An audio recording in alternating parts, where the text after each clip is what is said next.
न, नमस्ते, स्वागत है आपका इस वीडियो में। और यहाँ पे ये जो वेबिनार है या जो हमारा ये वीडियो सीरीज़ है, यहाँ पे वीडियो सीरीज़ में हम बात कर रहे थे कि ज़्यादातर स्विंग ट्रेडर्स पैसा क्यों लूज़ करते हैं और कैसे आप उसको अवॉइड कर सकते हैं। तो पहले वीडियोस में हमने डिस्कस किया कि पेन पॉइंट क्या है, दूसरे वीडियो में हमने डिस्कस किया है कि पॉसिबल प्रॉब्लम क्या हो सकते हैं, क्या क्या सोल्यूशन हो सकते हैं।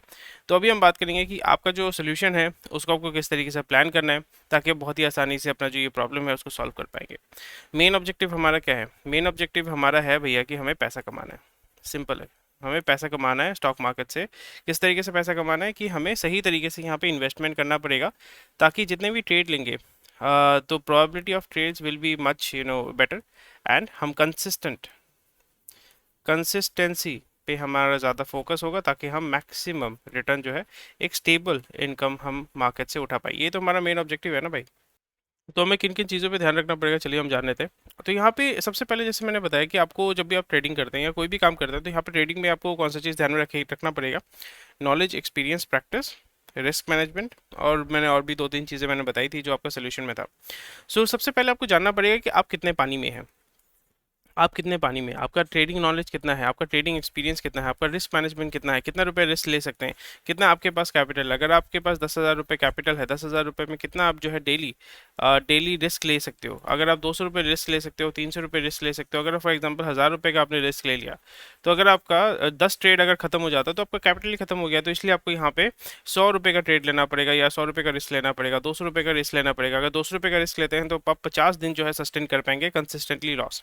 सो ये आपका टारगेट होना पड़ेगा। इनिशियल स्टेज में आपका जो कैपिटल है, रिस्क मैनेजमेंट, ये सारी चीज़ें इंपॉर्टेंट होती हैं। फिर टेक्निकल एनालिसिस, आपको टेक्निकल एनालिसिस आपको समझना पड़ेगा। जो टेक्निकल एनालिसिस होता है वो आपको क्लियर होना पड़ेगा। अगर आपका टेक्निकल एनालिसिस अच्छा नहीं है तो वहाँ पे आपको इंप्रूव करना पड़ेगा। इनिशियल स्टेज पे आप पेपर ट्रेडिंग कर सकते हैं, आप चार्ट रीड कीजिए। So it is very very important that आपको क्लैरिटी होना पड़ेगा कि भाई मुझे नॉलेज कितना है। अगर आपको नॉलेज नहीं है, मार्केट में उतरते हैं तो फिर आप बर्बाद हो जाओगे। ये चीज़ हमको ध्यान में रखना है। और नॉलेज जो है बहुत ही आसानी से आप पा सकते हैं। पिछले वीडियो में मैंने बताया था कि किस तरीके से आप नॉलेज गेन सकते हैं, कौन कौन से जगह पे आप जाके चेक कर सकते हैं उसको। नेक्स्ट हो जाता है research and evaluate different trading strategies and techniques to find the best one. जैसे मेरा जो है, मैं यहाँ पे क्यूमुलेटिव डेल्टा इस्तेमाल करता हूँ, ईएमए इस्तेमाल कर सकता हूँ, ईएमए इस्तेमाल करता हूँ, वॉल्यूम इस्तेमाल करता हूँ और कैंडल को मैं रीड करता हूँ ताकि मैं, और हाँ, सपोर्ट एंड रेजिस्टेंस तो पूरी क्या, सपोर्ट एंड रेजिस्टेंस ये 1, 2, 3, 4, 5, ये 5 चीज़ें मैं देखता हूँ। और मेरा खुद का एक पैरामीटर मैंने बना लिया है। मैंने अपना खुद का जो है एक सिस्टम बना लिया। उसमें ही जब ये उतरेगा, ये खासम खास उतरेगा, तभी जाके जो है मैं क्या करूंगा, मैं पैसा उठाऊंगा मार्केट में। ये बहुत इंपॉर्टेंट चीज़ है। ठीक है, तो ये चीज़ आपको ध्यान में रखना पड़ेगा। फिर आपका जो है ट्रेडिंग प्लान आप तैयार करेंगे, यानी आपका स्ट्रैटेजी, जैसे मैंने आपको बताया कि जब भी आप ट्रेड करते हैं तो फिर आपको एंट्री पॉइंट एंट्री पॉइंट कब, आप किस टाइम में आप एंटर करोगे, ठीक है, कितना आप वॉल्यूम लेके काम करोगे, कितना आप रिस्क लेके काम करोगे, ये चीज़ें जो है आपको सबसे पहले डिफाइन करना पड़ेगा। अगर आप डिफाइन नहीं करते हैं तो फिर आपका जो ट्रेड है वो सही नहीं होगा। जैसे मैंने बार बार कहा कि अगर आपका 10,000 रुपये का कैपिटल है, आपने रिस्क ले लिया कि भाई आज जो है मैं डेली का 100 रुपये का रिस्क लेने के लिए राजी हूँ, यानी मैं 100 रुपये लूज करने के लिए राजी हूँ। उसके ऊपर कितना पैसा बनेगा that is completely up to you.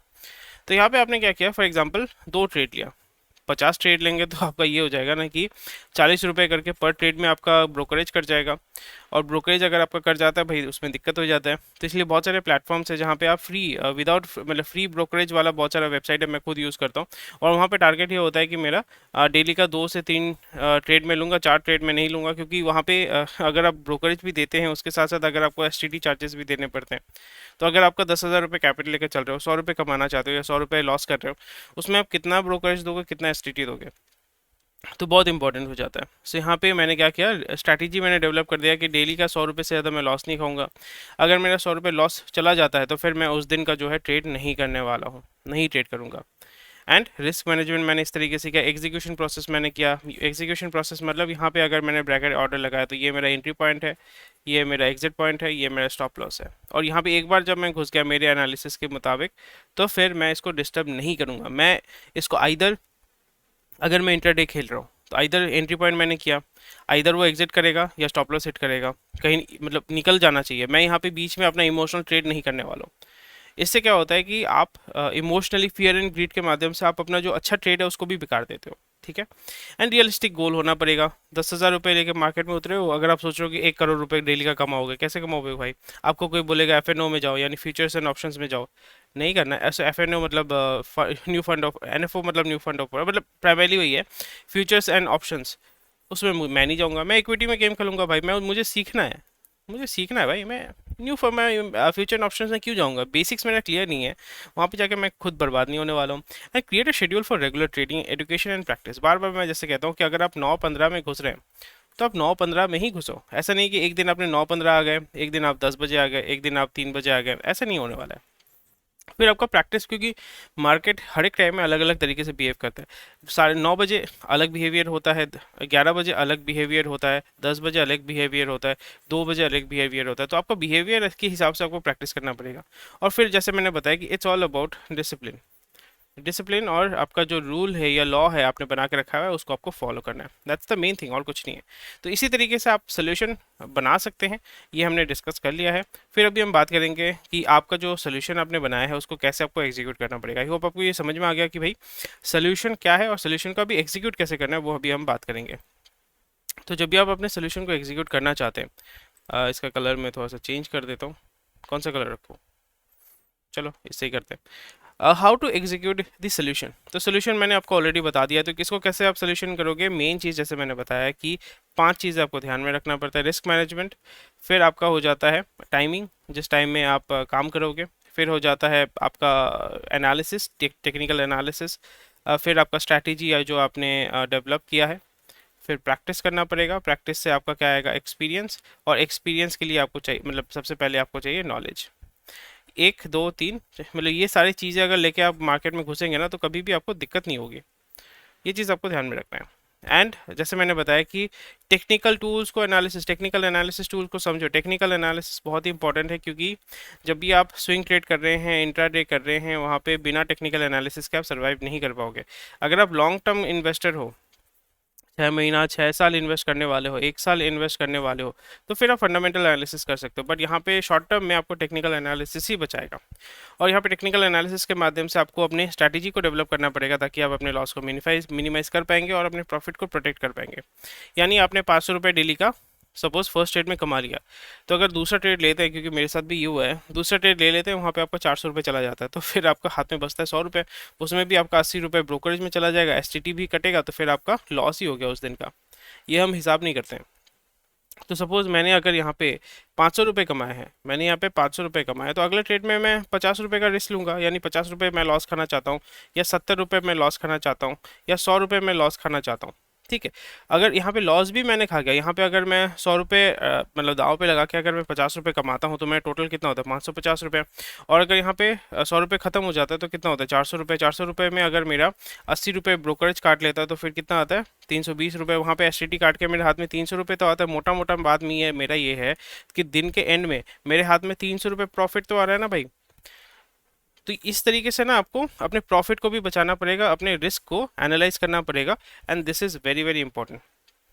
फिर आपको समझना पड़ेगा कि जब भी आप ट्रेड कर रहे हैं और यहाँ पे आपका वोलेटिलिटी होता है, वोलेटिलिटी से ही जो प्राइस अप डाउन होता है। तो जैसे मैंने बताया, ब्रैकेट ब्रैकेट ऑर्डर में लगाता हूँ, entry point, SL, exit point. एक बार लगा दिया, I let the market decide itself. मैंने अपना जजमेंट पास कर दिया, वो राइट होगा रॉन्ग होगा पता नहीं। इसलिए आप जब भी मैं लाइव ट्रेड करता हूँ, मैं यही करता हूँ, मैं ब्रैकेट ऑर्डर मारता हूँ। कवर ऑर्डर होता है, जीटीटी होता है, ब्रैकेट ऑर्डर होता है, एमआईएस होता है, अलग अलग तरीके के ऑर्डर होते हैं। आपको पता नहीं है तो आप जाके उसको सर्च कीजिए, सीखिए उसको। बिना ये सब जाने अगर आप मार्केट में उतरोगे, आप बर्बाद हो जाओगे। सीएनसी होता है, ठीक है। तो ये चीज़ें आपको समझना पड़ेगा। तो मैं बीओ इस्तेमाल करता हूँ, सीओ इस्तेमाल करता हूँ, जीटीटी इस्तेमाल करता हूँ अलग जगह पे, एमआईएस अलग जगह पे इस्तेमाल करता हूँ, सीएनसी में अलग जगह पे इस्तेमाल करता हूँ।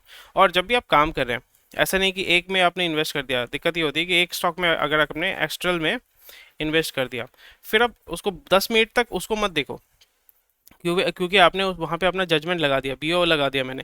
फिर मैं दूसरे स्टॉक्स को देखता रहता हूँ। टीसीएस में देखा मैंने कि फिर मैं अगला अपॉर्चुनिटी में ढूंढता रहता हूँ। वेदांता, वेदांता में चेक करता हूँ, हेल में चेक करता हूँ, मैं दूसरा अपॉर्चुनिटी चेक करता हूँ कि भाई यहाँ पे तो मेरा जजमेंट मैंने दे दिया, अभी दूसरा अपॉर्चुनिटी में देखता हूँ जहाँ पे अगर सपोज यहाँ पे 100 रुपये का अगर मुझे मुनाफा हो जाता है। क्योंकि और एक रीज़न ये है कि जब एस्ट्रल का आप देखते रहोगे ना, तो आपके दिमाग में हमेशा टेंशन घूमता रहेगा, अरे क्या हो रहा है क्या हो रहा है। मेरे को टेंशन नहीं चाहिए, मैं रिलैक्स करने के लिए काम कर रहा हूँ, टेंशन लेने के लिए नहीं। तो इसी तरीके से जो है सोल्यूशन हमने डिस्कस कर लिया, सोल्यूशन को कैसे एग्जिट करना है वो भी हमने सीख लिया इस वीडियो में। तो ये वीडियो आपको कैसा लगा मुझे कमेंट सेक्शन में ज़रूर बताइएगा, और लाइक शेयर सब्सक्राइब कीजिए इस वीडियो को। और उसी के साथ साथ आपको तो समझ में आ रहा है, अगले वीडियो में हम डिस्कस करेंगे कि कितना पैसा आप यहाँ पे कमा सकते हैं, क्या क्या आउटकम यहाँ पे आपको मिल सकते हैं। तो मिलते हैं अगले वीडियो में।